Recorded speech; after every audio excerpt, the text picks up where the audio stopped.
ఇక మరోసారి వైసీపీ ప్రభుత్వం వస్తే ప్రజల స్థిరాస్తులన్నీ జగన్మోహన్ రెడ్డి ఖాతాలోకి వెళ్తాయంటూ కూటమి కళ్యాణదుర్గం ఎమ్మెల్యే అభ్యర్థి అమిలినేని సురేంద్రబాబు సంచలన వ్యాఖ్యలు చేశారు. వైసీపీని ఓడించేందుకు ప్రజలు సంసిద్ధంగా ఉన్నారని తేల్చి చెప్పారు. ప్రజల ఆస్తులతో చెలగాటం ఆడాలనుకుంటున్న జగన్కు ప్రజలే తగిన బుద్ధి చెబుతారని హెచ్చరించారు. ఎన్నికల ప్రచారంలో భాగంగా కుందుర్పి మండలం తూమ్కుంట బెస్తరిపల్లి గ్రామాల్లో రోడ్ షో నిర్వహించారు. ఈ రోడ్ షోలో టీడీపీ కార్యకర్తలతో పాటు జనసేన, బీజేపీ నేతలు పెద్ద ఎత్తున హాజరయ్యారు. అభ్యర్థి సురేంద్రబాబు మహిళలు హారతులు పట్టారు. స్థానిక నాయకులు గజమాలతో సత్కరించారు. ఇంటింటికి తిరుగుతూ వచ్చేది కూటమి ప్రభుత్వమేనని, ఎన్నికల హామీలను నెరవేరుస్తామని అవగాహన కల్పిస్తూ ముందుకు సాగుతున్నారు.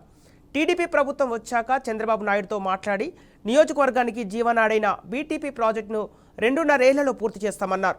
114 చెరువులకు నీరందించి రైతుల జీవితాల్లో వెలుగు నింపుతామన్నారు. ఎన్నికల హామీలు తప్పకుండా నెరవేరుస్తామని భరోసా కల్పించారు.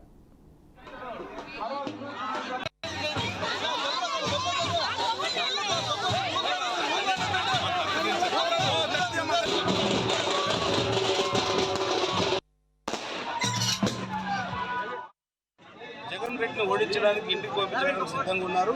చంద్రబాబు నాయుడు గారిని జూన్ 5-6 తారీఖులో ముఖ్యమంత్రి చేయడానికి అతి ఉత్సాహంగా ఉన్నారు. ప్రజలందరూ కూడా ఖచ్చితంగా చేయబోతున్నారు. ఎమ్మెల్యేగా అభ్యర్థిగా నన్ను కూడా వాళ్ళందరూ చెప్పడం భారీ మెజార్టీతో మీరు గెలవబోతున్నారని చెప్తున్నారు. ఖచ్చితంగా భారీ మెజార్టీతో గెలుస్తున్నా. అలాగే ఎంపీ అభ్యర్థి కూడా భారీ మెజార్టీతో గెలవబోతున్నారు. ఏదైతే ల్యాండ్ డీడ్ యాక్ట్ ఉందో దాన్ని పూర్తిగా మనం అందరం కూడా తిప్పికొట్టి చంద్రబాబు నాయుడు గెలిపిస్తే తప్ప ల్యాండ్ డీడ్ యాక్ట్ అనేది ఆగదు.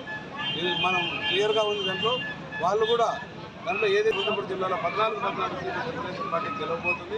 ఖచ్చితంగా మనం కూడా అందరూ కూడా అత్యధిక మెజార్టీతో రాబోతున్నారు.